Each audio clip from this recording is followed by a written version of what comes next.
Welcome to speed news. Rangareddy జిల్లా కల్వకుర్తి నియోజకవర్గం అమడగల్ municipality councillor ప్రమాణ స్వీకార కార్యక్రమంలో అమడగల్ మున్సిపాలిటీ కార్యాలయం వద్ద ఉద్రిక్త వాతావరణం చోటు చేసుకుంది. భారీగా పోలీసుల బందోబస్తు ఏర్పాటు చేశారు.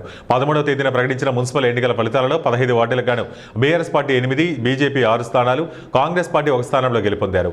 బీఆర్ఎస్ పార్టీ అధిక స్థానాల్లో గెలుపొందడంతో చైర్మన్ ఎన్నుకునే క్రమంలో నేనావత్, పత్యానాయక్ కాంగ్రెస్ పార్టీ ఎమ్మెల్యేలతో కసిరెడ్డితో కలిసి చైర్మన్ సీటు గిరిజనుడికి పట్టం కట్టాలన్న వ్యూహంతో పావులు కదిపారు. ఈ నేపథ్యంలోనే ఉద్రిక్తత చోటు చేసుకుంది. మహాశివరాత్రి పర్వదినాన్ని పురస్కరించుకుని నర్సీపట్నం నియోజకవర్గంలోని బలిఘట్టం క్షేత్రం భక్తులతో పోటెత్తింది. సోమవారం స్పీకర్ చింతకాయల అయ్యన్న పాత్రుడు తన సతీమణి పద్మావతితో కలిసి బ్రహ్మలింగేశ్వర స్వామిని దర్శించుకున్నారు. ఈ సందర్భంగా ఆలయంలో స్వామివారికి అభిషేకాలు, విశేష పూజలు నిర్వహించారు. ఆపదలో ఉన్న పేద ప్రజలను, ప్రమాదాలకు గురైన బాధితులను ఆదుకోవడంలో ముఖ్యమంత్రి నారా చంద్రబాబు నాయుడు ఎప్పుడూ ముందుంటారని ఆంధ్రప్రదేశ్ శాసనసభాపతి చింతకాయల అయ్యన్న పాత్రుడు కొనియాడారు. సోమవారం నర్సీపట్నంలోని తన క్యాంపు కార్యాలయంలో ముఖ్యమంత్రి సహాయ నిధి కింద మంజూరైన చెక్కులను లబ్ధిదారులకు ఆయన అందించారు. ఈ సందర్భంగా ఏర్పాటు చేసిన కార్యక్రమంలో స్పీకర్ మాట్లాడుతూ కేవలం ఈ ఒక్కరోజు నియోజకవర్గానికి చెందిన నర్సీపట్నం మున్సిపాలిటీలో 4, నర్సీపట్నం రూరల్ 2, నాతవరం మండలం 5, మాకవరపాలెం 2 మొత్తం కలిపి 13 మంది లబ్ధిదారులకు 17,36,000 రూపాయల విలువైన చెక్కులను పంపిణీ చేసినట్లు వెల్లడించారు. పార్వతీపురం మండలం జిల్లాలో మహాశివరాత్రికి పలు శైవ క్షేత్రాలు ముస్తాబైన సంగతి తెలిసిందే. కొమరాడ మండలం కోటిపాం పంచాయతీలో వెలిసిన గుంప సోమేశ్వర స్వామి ఆలయంలోని పంచలింగాల్లో ఒకటైన గుంప సోమేశ్వర ఆలయం నాగావళి తీరంలో ఉంది. ఈ ప్రాంతంలోని జంజావతి, నాగావళి నదుల సంగంలో ఈ ఆలయాన్ని ద్వాపర యుగంలో బలరాముడు ప్రతిష్ఠించినట్లు స్థల పురాణాలు చెబుతున్నాయి. ఈ నేపథ్యంలో శివరాత్రికి అంగరంగ వైభవంగా ముస్తాబైంది. నాగర్ కర్నూలు జిల్లా కల్వకుర్తి మున్సిపల్ చైర్మన్గా బృంగిరి రత్నమాల ఆనంద్ కుమార్, వైస్ చైర్మన్గా షానవాజ్ ఖాన్ ప్రమాణ స్వీకారం చేశారు. మున్సిపల్ కౌన్సిలర్ల ప్రమాణ స్వీకారానికి మున్సిపల్ కార్యాలయంలో పోలీసు బందోబస్తు మధ్య కట్టుదిట్టమైన ఏర్పాట్లు చేశారు. ఉదయం 11 గంటల కన్నా ముందే కౌన్సిలర్లు మున్సిపల్ కార్యాలయానికి చేరుకున్నారు. నేడు శ్రీకృష్ణదేవరాయల 555వ జయంతి వేడుకలను బద్వేల్లో బల్జ సేవా సంఘం ఆధ్వర్యంలో ఘనంగా నిర్వహించారు.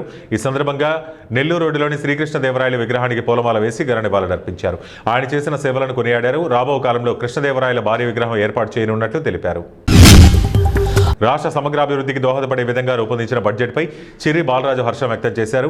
జీలిగిమిల్లి మండలంలోని గడ్డమడుగు గార్డెన్స్లో నిర్వహించిన మీడియా సమావేశంలో మాట్లాడిన ఆయన అన్ని వర్గాల ఆశయాలను ప్రతిబింబించిన ఆర్థిక ప్రణాళిక ఈ బడ్జెట్గా నిలిచిందన్నారు. విద్య, వైద్యం, వ్యవసాయం, గిరిజన సంక్షేమ రంగాలకు ప్రాధాన్యత ఇవ్వడం ప్రజలకు మేలు చేస్తుందని తెలిపారు.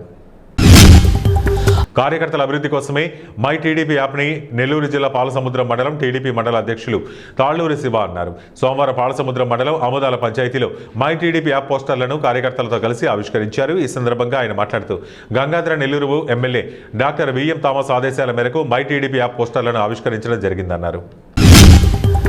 చిత్తూరు జిల్లా అత్తూరు గ్రామంలో శ్రీ పార్వతీదేవి సమేత అమృతలింగేశ్వర స్వామి దేవస్థానంలో అన్నాభిషేకం, అలంకరణ, ధూపదీప తదుపరి అన్నప్రసాద వితరణ, శివపార్వతుల కళ్యాణ ఉత్సవం, సాయంత్రం ఊంజల సేవ, మేళతాళాలతో, మంగళ వాయిద్యాలతో నిర్వహిస్తారు.